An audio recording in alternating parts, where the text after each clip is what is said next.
Hello and welcome to Liberty Law Talk. I'm your host, Richard Reinsch. Liberty Law Talk is featured at the online journal Law and Liberty, which is available at lawliberty.org.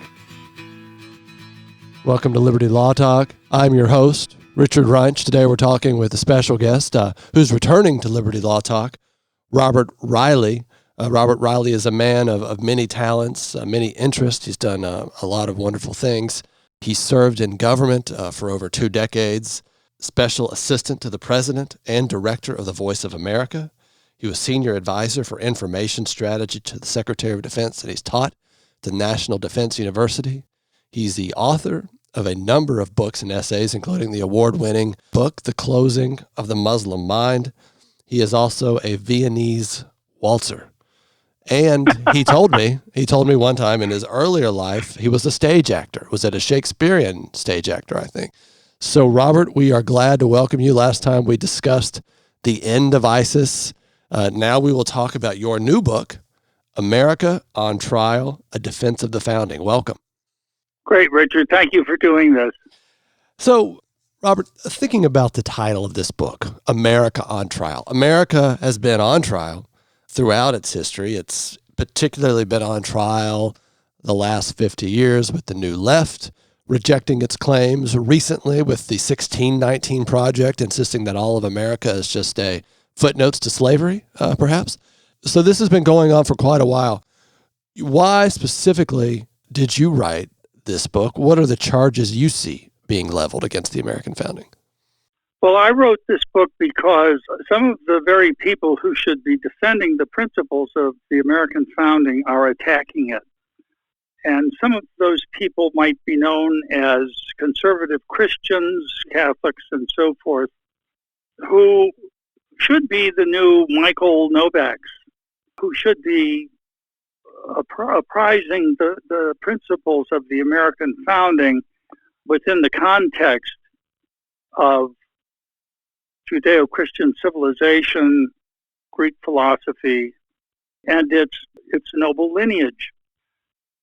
They're not doing that. And the reason I think they're not is because they need to answer the question, who's responsible? Who put us in the degraded moral condition in which the United States exists today, with widespread pornography, a flood of drugs, the dissolution of the family, so-called same-sex marriage, now the transgender nonsense. Well, where has this come from, and why have we so largely succumbed to it? To the point that we've had Supreme Court decisions saying some of these things are guaranteed by the Constitution. Guaranteed by the word liberty in the Due Process Clause of the 14th Amendment specifically. Well, and of course, by what Justice Anthony Kennedy called the autonomy of the individual, which is not something that is found in any of our founding documents, but fabricated by him, both in his abortion decisions and his decision legalizing sodomy, and then, of course, for the legalization of same-sex so-called marriage. Now, the critics of the American founding on the Christian right are basically agreeing with Justice Kennedy, saying he's right. There is this, the American founding was the product of a radical Enlightenment thinking about the autonomy of the individual and the perfectibility of the human being, both of which notions are inimical to Christianity as it was practiced at that time in the 18th century, and indeed is inimical to it today. So I believe it's the dimensions of the catastrophe today that lead people almost desperately in search of a cause of it. Who did this to us? Who's responsible for it? And they've arrived at this peculiar notion that the American founding did it to us, that it was a poison pill with a time-release formula. And as we become less and less a Christian country, we conform more and more to these principles of radical Enlightenment ideology. What specifically is their claim? That in the American founding are these principles of sort of a unencumbered individualism? What do they cite? What do they list for that evidence? Well, that's one of the interesting things when I read their arguments in order to rebut them. They have very little to offer in textual evidence from the founding, and the way they read the Declaration of Independence and the way they read parts of the Federalist Papers are, I try to show, completely wrong-headed. They misunderstand these texts. They get it wrong. Now, why do they do that so consistently? It's because they're looking through the wrong prism, and therefore they see the wrong things. The prism is basically Hobbes. It's a Hobbesian founding, and it is in this way. They take John Locke to be the primary influence on the founding, and of course, Locke was a big influence and was mentioned from the pulpit and the state legislatures with frequency. He was broadly read. Now, they contend that John Locke was simply Thomas Hobbes with a smiley face. He was just sort of a nicer version of Hobbes, but the same Hobbesian principles obtained in him and therefore leached into the American founding through John Locke. And that's why we are approximating a Hobbesian state today. When you say Hobbes with a smiley face, can you describe that more for us? Well, it's that they would say the idea of a contract to which man consents in the foundation of the civil or political order is based on nothing other than his will. Okay. That it makes the will primary in political order, and it is not geared to any natural law or natural right. Even though those terms are used, they're evacuated of their meaning. If you just strip those away, you see what's really there, which is the primacy of the will. Now, I think that's, and by the way, when you translate the primacy of the will politically, you ineluctably get Hobbes's Leviathan. Yeah. And that's what Hobbes does. He shows us what that means in a political order of absolute power of the Leviathan. But that's not what you get from Locke. You get an entirely different kind of democratic constitutional order based on the equality of all men, representation, the requirement of consent, and the right to revolution, the right to tyrannicide. All of these things, of course, aren't present in Hobbes.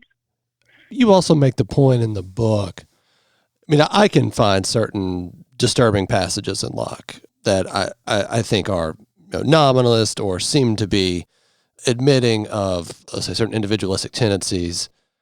But you make the point, which I think is well taken, that the founders read and used Locke as statesmen themselves. They used him in a political, constitutional sense of independence and limited government, not in a full anthropological, theological, epistemological manner that it is alleged by, thinkers like Michael Hanby or Patrick Deneen.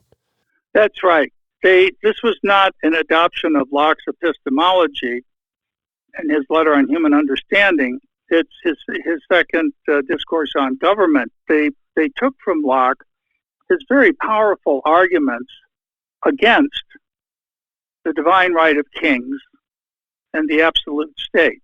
And what I try to show in my book is that those statements of Locke are grounded in a great tradition. And the first tradition in which it's grounded most immediately is the thought of Thomas Hooker and his laws of ecclesiastical polity. And Hooker, as you know, was a powerful 16th century thinker. He was a priest, and he was the first theologian of the Anglican Church. What Hooker was facing was the radical Puritan thought at the time, which was against human laws, thought that the laws of England should be abolished and we should be ruled only by the Bible. Everything else was superfluous. And he wrote against this quite powerfully, and did so by resuscitating both Aristotle and Thomas Aquinas, particularly the medieval articulation of the limits of political power and the equality of men and the rights to consent and representation, etc., and the respective political and spiritual realms, which are not coterminous. And, it's just hearkening back to the two swords teaching that you give to Caesar the things that are Caesar's and to God the things that are God's, which had been instantiated so completely in the Middle Ages. So Hooker saved those things. Let's say he saved the Reformation from itself by using Aristotle and Aquinas against the radical Puritan thinking. And Locke quoted Hooker more often than anyone regarding these basic things.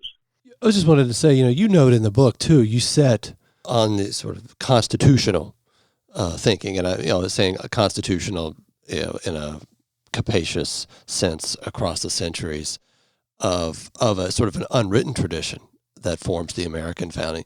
You situate Locke, Hooker, Robert Bellarmine, 16th century Jesuit, Francisco Suarez, another 16th century Jesuit. These are thinkers who are in many ways in touch with the tradition that stretches across the centuries, urging the king is under law, basic notions of political consent, ideas of right of revolution potentially, and you show that this actually forms or is recovered by the American founding. The American founding is not, as you say, Hobbes with a smiley face or individualism run amok. It's a part of a grand tradition. Yes, absolutely. You will find articulations of these basic principles in those thinkers that sound that they come right out of the American founding. You listed, and you have pages where you list parts of the Declaration and how they mirror things that in the Virginia Declaration of Rights and how they mirror what Bellarmine and Suarez and Hooker were saying earlier. I mean, I thought that was incredible. Yes, they sound like paraphrases of each other, don't they? Yes, definitely. And then also, let's not forget Algernon Sidney and his discourses on government. He too relied on Hooker a great deal, but he also acknowledged Suarez and Bellarmine. And the reason he more or less had to do that is that the book, Defending the Divine Right of Kings, written by Robert Filmer, called Patriarcha, was basically addressed to the arguments made by Bellarmine and Suarez, and it was an attempted refutation of them. And Filmer was an honest enough writer that he would take large chunks out of Bellarmine and say, here's what the schoolmen say, meaning the scholastics, and here's what I say, and here's what Suarez says. And he quotes Bellarmine the most, Suarez the second. So when Sidney's writing his refutation of Patriarcha, he kind of grudgingly acknowledges Bellarmine, hard thing for a Protestant to say this Catholic cardinal got it right. And he says, but Bellarmine really is doing nothing but expressing the common sense of mankind, which is no slight on Bellarmine because that's what Bellarmine himself says he's doing. Because they're all appealing to the same tradition of natural law as against the supremacy, the absolute supremacy of the state, whether it's articulated in a totally secular way, as it was with Locke, or in the divine right of kings way, as it was by James I or Robert Filmer. The thing is, the absolute state, as it appeared in the 17th century, was something new. It was totally alien to the entire medieval mindset, as it denied all the basic constitutional principles which had been developed at that time. And as you just mentioned a little earlier, Richard, indeed, my book makes the case that the American founding is a return to those principles. It's a restoration of them. So you can't see it just simply as a creature of the radical Enlightenment when it is grounded in this great tradition. A lot of people, I think, would say you seem to be switching category or switching received wisdom here. Isn't it the medieval period that's the problem and the Enlightenment is the solution? When we say there's a recovery here of medieval principles, what are specifically, maybe we can talk a bit about those medieval principles, and are we talking about England primarily? Well, England, no, we're not, except later on. But that's what's going to be most important to immediately. Yeah, that England withstood some of the absolutizing tendencies that took over on the continent, which were under Roman law, and England chose not to go with Roman law, which is one reason why freedom was preserved there to a greater extent. But let me just give a little larger perspective of the book, Richard. So, okay, please do. The question the book asks is, what are the ideas that make the American founding conceivable? And from where did they come? What ideas do you need to have to conceive of such a thing, a political enterprise such as the American founding? And that's what I try to trace. And it, of course, predates Locke by millennia. Yeah. And as you know, I start in Pre-Philosophic Man to show what that looked like. And we go through the significance of the discovery of Greek philosophy, of universal truths and principles, the revolutionary revelation of Israel, of monotheism, of a transcendent God who creates ex nihilo and makes man in his own image and likeness. Extraordinary, and the sea of polytheism that the Jewish people adhered to, this teaching that there is only one God. The significance of that with Greek philosophy, as both came to be assimilated in Christianity, is extraordinary. And as I talk about Greek philosophy, as you know, including the pre-Socratics, they wondered, how is it? First of all, we observe that there is an order in creation, there's an order in nature. And it's a rational order, and with our reason, we seem able to apprehend it. Now, where did this rational order come from? And the speculation is there must be a divine intelligence behind it. It must be a manifestation of a divine intelligence. Plato reaches that. Plato reaches that, but before him, Heraclitus does too, because I believe it's Heraclitus or Anaximander first uses the word logos to describe this divine intelligence that is responsible for the rational order in creation and for man's reason. So logos, of course, is, you know, the Greek word for reason or speech. So that's the way they spoke of it, which makes intelligible the Gospel of St. John when he says, in the beginning was Logos, in the beginning was the Word, and the Logos was with God, and the Word was God, and all things are made through him as Logos, which means that now we know why we have a rational creation, because the Creator is himself this reason Logos. With the added astonishment, could you imagine if Heraclitus, having speculated on Logos, met him coming through the door? And that indeed is Christ entering his creation. Yeah.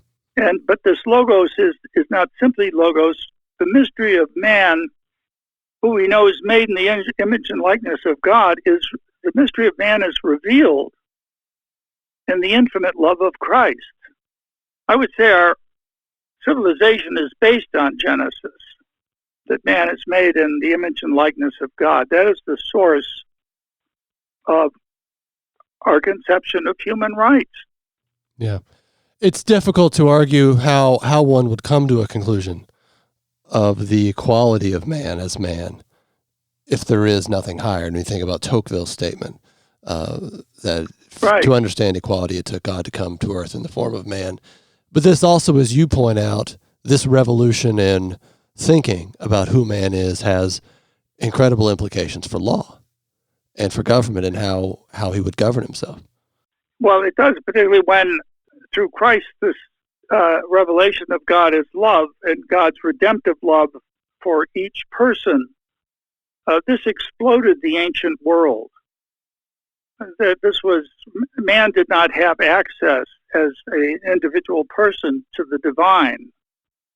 The only person who had such access was the divine or semi-divine ruler. And your religious obligations were your civic obligations. The divine was only accessible through your polis or your empire, with the pharaoh. Get as near to the pharaoh as you can, because he's the divine person through whom your supplications might be heard. But you certainly, as a person, have no such access to the divine. And therefore, your religious duties are your civic duties. If anyone said there's some kind of separation between religion and state in the ancient world, they wouldn't know. They'd have no idea what you were talking about. The Christian revelation explodes that. Through man's individual relationship with God, his eternal destiny in that transcendent God is reached outside the state. So the state is now limited. The state does not reach to the highest ends of the soul. Yeah. But the state is not the vehicle for his salvation. Yeah. And this, of course, is the origin then of the separation of church and state, and rooted in Christ's famous statement of giving to Caesar the things that are, Caesar's, and to God the things that are God. I suppose Aristotle had the idea, Plato as well, the highest idea or the highest form of existence for the human person would be contemplation of the divine, but that was a pretty limited conception just to the philosopher, as a rare being, a rare creature. Yeah, it was a conundrum in Aristotle, who said nature always acts for a purpose, for an end. And the end of man that Aristotle saw was, as you point out, at his highest, his contemplation of the divine, to become as much like the divine as man could. And only his contemplation of the divine could do that. But the condition for doing that was twofold: virtue and leisure. Therefore, Aristotle said, few, if any, can achieve this. Yeah. How can that be if this is the end of man and man is incapable of reaching it, except for the very exceptional person? Well, Christianity had the answer for that, how the non-philosopher also reaches the transcendent through God's grace and mercy, and will share in divine life as God offers it to him, so that everyone has access to this.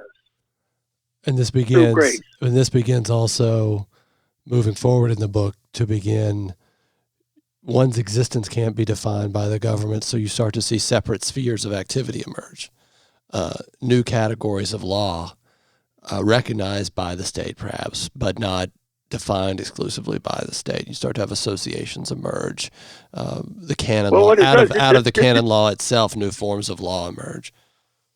Yeah, it demotes the state forever. Yeah.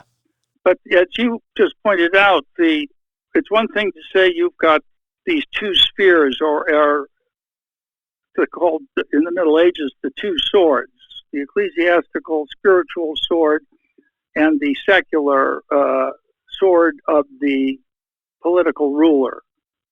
But how do you instantiate that? How do you order a society around that? Because what it presupposes is dual sovereignty over the same persons. The spiritual sovereignty exercised by the church and the political sovereignty by the ruler. And the Middle Ages is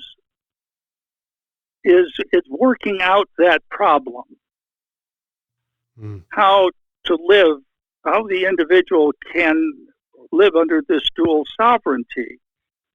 And it was a highly developed articulation of that. And of course, these two sovereignties kept bumping into each other. It wasn't always a peaceful association, but it generally worked out, and both sides recognized that these two spheres did exist.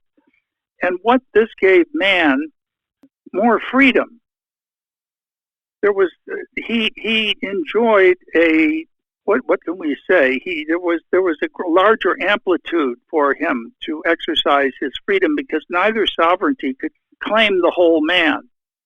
Well, let me just jump ahead to the development of canon law, because it was through canon law that all of the constitutional principles I have mentioned were developed.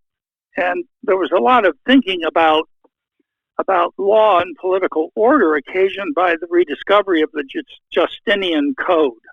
And the canonists began examining it, and they extracted certain Roman legal principles, used them, but changed them dramatically. And one of the most important of these that became central to the Middle Ages and the order of both in the church and the state, so much so that it continued to influence political order to the time of the American founding. The principle is, quod omnes tangit ab omnibus approbari. What touches all must be approved by all. It sounds like an early articulation of no taxation without representation. And indeed, that's what it was. That would have emerged in church corporations, monasteries, governing bodies within the church, and then migrated into government. That's exactly how it happened, that there was, first of all, the principle of equality was broadly recognized in both spheres. The equality of all men who are rational, and therefore their consent in their rule is required. As you say, this took place in the Dominican order, other orders in church councils. In order for this to function, they had to have the right for representation. So various church chapters could send a representative to a council, and that representative spoke for that chapter, and what was decided would be binding, and so forth. Okay. So the requirement of consent, popular sovereignty, equality, representation, and the Dominicans had quite an impact in England as it was observed how they ruled themselves, all according to these principles. And the canonists didn't simply work in ecclesiastical circles; they were also in the courts. I mean, the royal courts. So these principles leached from the church into the civic and political realm, and there you have the development of the early parliaments, which quoted again that same quod omnes tangit principle. And what affects all must be agreed to, approved by all. And so the shires were able to select a representative to be sent to the parliament when the king wanted new taxes, and they could approve it or not approve it. One thing that was clear through all of this, the abbot or the king was not above the law, but had to adhere to the law, as did all others. The king was made a king by the law. He was not above the law. So he made the law with the approval of those who were ruled by it. This was the norm in the Middle Ages. It was the norm throughout Europe and in England. So what happens? How is that gift, we'll say, how is it upheld or not upheld, as you argue in the book, as we move into modernity, specifically into the 16th century? You talk about, well, some thinkers, one we've discussed, Hobbes, Machiavelli, also Luther as well, thinkers who sort of seem to be articulating, reflecting ideas of reverting back to the primacy of will and more towards an unlimited notion of sovereignty. But as you also note throughout the book, I mean, I guess a theme in your book too is the primacy of reason versus the primacy of will, and how that unlocks a new anthropology, thinking about man as a being of will who becomes, whose reason is shaped by his will or by his passions. And then that unlocks in turn a different way of thinking about government. That's exactly right. And this change started taking place in the late Middle Ages. And William of Ockham is one of the most prominent thinkers who proposed this nominalist and voluntarist way of thinking that was the obverse of Thomas Aquinas and the synthesis of faith and reason that he had achieved in his magnificent work. And the key to this is theological. As Aquinas said, it's God's divine intellect is primary to the divine will. It's the intellect that conceives or knows, and it is the will that executes. And the reason logos is primary, because it is reason in God's essence, and will secondary or instrumental is because it obeys the intellect. Now, what William of Ockham does is he flips that relationship. He makes God's will is primary and the divine intellect is secondary. It is the will that decides, and there is nothing constraining the will. It can decide anything. And the intellect is then just an executor finding the best way for the will to reach its end, its decision. And it is unconstrained. William of Ockham was upset that this pagan philosopher, Aristotle, who had infected Thomas Aquinas, was constraining the omnipotent God. And that Ockham was going to set him free, you see, by removing these restraints. But he had to do so at the price of reason and nature. Now that the will is primary and God can do anything, what happens to the essences of things? In other words, things have natures, as Aristotle and Aquinas said, that lets us know what they ought to be, what their telos or end is, what makes a human being flourish and become more human and what doesn't. You know, what is good and what is bad are things we know through our knowledge of the thing's nature, of man's nature. Ockham says that we can't know any of this because there are no essences anymore. It's a divine will. That's how you know. Yeah, it's only all of these things are the object of God's will, and the words you use for things. This is the nominalism, the nomen, the Latin for name. They don't relate to anything out there. There's no correlation between the name you give things and what they are, because you can't really know what they are. And there's no order in nature because there's no nature. This is a terribly radical teaching, and you can see how it has this ontology of the will unmoors everything. God can do anything. As Ockham scandalously said, God can make us hate him, and there's no gainsaying him. There is nothing right or wrong in itself other than God says it's right. And he may change his mind tomorrow and say it's wrong, and we have to follow him. So all that we can know regarding morality, and morality is defined by whatever God wills, and he can will anything, we know only through revelation. We can't know any of this stuff through reason. So this is an enormous demotion of reason. And it is picked up at he influenced Martin Luther profoundly. because Martin Luther also bifurcated. I was going to say, you pick up with Luther on how this really shaped the way he thought about government, and also how this would reflect law, its command, and our obligations under it.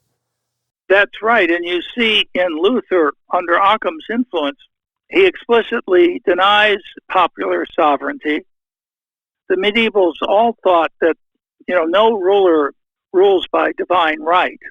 He's just another human being. All authority comes from God, but God doesn't... Passes through the people, yeah. It's mediated through the people who are sovereign. Luther explicitly denies popular sovereignty. He explicitly denies the requirement of consent, representation, and he explicitly denies the right to revolution. So this new theology of a voluntarist God, a God of pure will and power, who of course is incomprehensible. Such a God is not accessible to reason. You can't know anything about his essence when that's will. And it's a will that is not under the control of anything. It can do anything at any time. So voluntarism in theology is reflected in voluntarism in man. The primacy of will, when you get down to the level of man, is reflected then in the absolute ruler. Which emerges in the 16th century. You quote Lord Acton. The 17th century. How did we steward these gifts? Not very well. And you see the emergence of divine right of kings. And as you know, such absolutism. It's the divine right of kings, as I read your book, that teaching is a very anti-political teaching. Things are not debated, compromised in the pursuit of a political good for a constituted people. Things are handed down by a king, willfully. And the king is above the law. The king is above the law, and so that we can see how that is sort of definitely a part of how that can become part of modern political thinking in other forms as well, in king democracy, as some would say. And so you talk about that absolutism rising, and you argue that the colonists see their part as a restoration, a reaction against that unbound thinking. You see a founder like James Wilson, who was probably the most profound natural law thinker in the American founding, quoting, quod omnes tangit ab omnibus approbari. What touches all must be approved by all. So he was a natural law thinker, quoted Cicero, Aristotle. Of course, he quoted Richard Hooker quite a bit. He admired him a great deal. So they were returning to these natural law, natural light principles, all of which had been denied by both forms of state absolutism, the secular absolutism offered by Thomas Hobbes and the divine right absolutism offered by Filmer and James I. Yeah. So you've got that opposition to them coming from the natural law tradition within the Catholic Church, with people like Suarez and Bellarmine, and you have the opposition coming from, say, an Anglican like Algernon Sidney, who has kept that same natural right tradition through Richard Hooker and through Aristotle and the others. Now, Sidney, as you know, was a hero in the American colonies. He was considered a martyr to republicanism. And his book, Discourses on Government, was considered a sort of a Bible in the American colonies. It was, Thomas Jefferson said, this is the book to which we should all turn, and all the young of Americans should be educated on the principles of Republican government by Sidney's book. Yeah. And and of course we have Hampton Sidney College here in Virginia, which was I never knew that. Sidney. Yeah. Which was, that was created at at the time of the American Revolution. So you see that the influence here of this lineage of these ideas is very direct through through Sydney. On this, I wanted to read, you quote John Adams, and I think this really nicely encapsulates your point. This is Adams. They, the revolutionaries, begin by reminding the people of the elevated rank they hold in the universe as men, that all men by nature are equal, that kings are but the ministers of the people, that their authority is delegated to them by the people for their good, and that they have a right to resume it and place it in other hands or keep it themselves whenever it is made use of to oppress them. These are what are called revolution principles.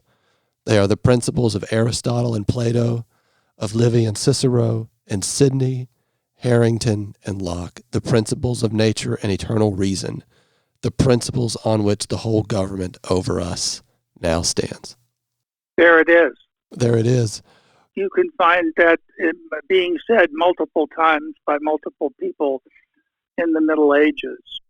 As we just talked about, Richard, there was not a straight line development of those principles in more refined constitutional forms directly to the American founding because of the interruption of that, the break-off of the absolutist forms. But this tradition, that Adams quotation, impressive list of thinkers, philosophers contained there. That full tradition we've been trying to describe, trying in some way to give justice in 45 minutes to this unbroken, unwritten tradition of thinking that the American founding stands on. And you mentioned in the beginning, the book you're addressing is to certain thinkers, Catholic thinkers, some Protestants, turning against the American founding. John Courtney Murray, in the middle of the 20th century, thought that if we lost this natural law tradition, then the American proposition, as he termed it, would be eviscerated at one stroke. And he always thought, though, that if people did turn against it, it would be those thinkers within the natural law tradition. Primarily, he thought Catholic theologians and philosophers and lawyers who would uphold it. And yet now many of them turn against it and in many ways mock it. I don't know how else to read. You quote Patrick Deneen on 4 separate occasions, misquoting Publius in Federalist 10 to support his theory of an atomistic founding. I don't know what else to make of it other than a willful refusal to reject evidence in favor of some post-liberal project. Well, as you know, I also quote Patrick Deneen in a passage in which he says that Václav Havel in Czechoslovakia did not seek a reformed form of communism, but the end of it. In other words, the end of this lie. There wasn't a better form of this lie. And he made that statement in parallel of what he thinks of the American founding. That it's also a lie. That it's a lie, and there's no better form of it. There's no reformation of it. It must be replaced, and that's what he calls for. He wants a different founding. He never exactly says what. It would be very interesting for him to articulate that. And as you know, I argue somewhat passionately, Richard, that this is a very damaging teaching because it cuts off the source of recovery. The case I make is the dire moral straits in which we find ourselves today is not a result of the founding, but a denial of its principles. And our path to recovery must include a return to those principles. Now, to say that those principles themselves are corrupt, that we have nothing return to return to, leaves us exactly where? Yeah.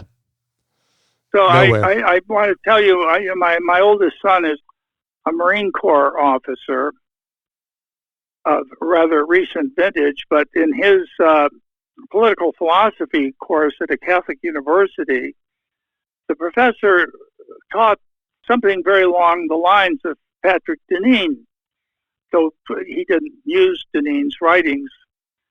And he didn't present it as one of a variety of views of the American founding, but he convinced the class that the founding was morally compromised. It was corrupt. Yeah. My son struggled back against this, but the majority of the students bought it. So at the end, they said, okay, professor, you've convinced us. We agree. The founding was corrupt. But what are we supposed to do now? Yeah. I think this is why your book is so important. I think a lot of people aren't even aware, really, of the history, philosophy, and legal history that you present in the book. I think they don't understand that. They really are cut off from the full tradition that, would not have been possible generations prior for educated political thinkers in America. No matter, progressivism goes back over a century, and they're willfully rejecting something, but they know they're rejecting it. And I've often wondered too. It's just sort of there's this moral disquiet. There's a sense that things are wrong, and plunk. Here's a reason why. So I think your book could really strike a chord in that regard. If I could say, Richard, we're probably near the end of our time here, but when people ask, well, okay, how did we change, or what happened here? In the book, I do quote one passage from President Barack Obama's The Audacity of Hope, in which he says, quote, implicit in the Constitution's structure and the very idea of ordered liberty was a rejection of absolute truth. The infallibility of any idea or ideology or theology or ism, and any tyrannical consistency that might lock future generations into a single unalterable course, unquote. So in other words, the truth does not set you free, the truth enslaves you. Yes. He here rejects the fact that the American founding was based upon truths that are transcendent, true everywhere and at all times for everyone. Now, if that is so, we have something of immeasurable value that we need to rescue. If not, if Obama is right, then indeed, killing unborn children, taking drugs, pornography, same-sex so-called marriage, it all fits within it, because there is no transcendent truth. And it also unlocks the door to authoritarianism. It's simple. It unlocks the door because there's nothing really worth fighting for at that point. It makes despotism dispositive. Yeah. Acceptable even. It leads to despotism. It leads to Leviathan. And I would say Thomas Hobbes is winning right now. Yeah. But we have the resources to fight back. But that requires a return to our founding principles, just as for our founders, it required a return to the articulation of natural law and natural right principles that were their ancient lineage. Yeah. And on which they based this great thing that they did. I think that's eloquently said, and a point we can end on. Thank you so much. We've been talking with Robert Reilly, author of the new book, just published, America on Trial, A Defense of the Founding. Thank you so much. Thank you, Richard. This is Richard Reinsch. You've been listening to another episode of Liberty Law Talk, available at lawliberty.org.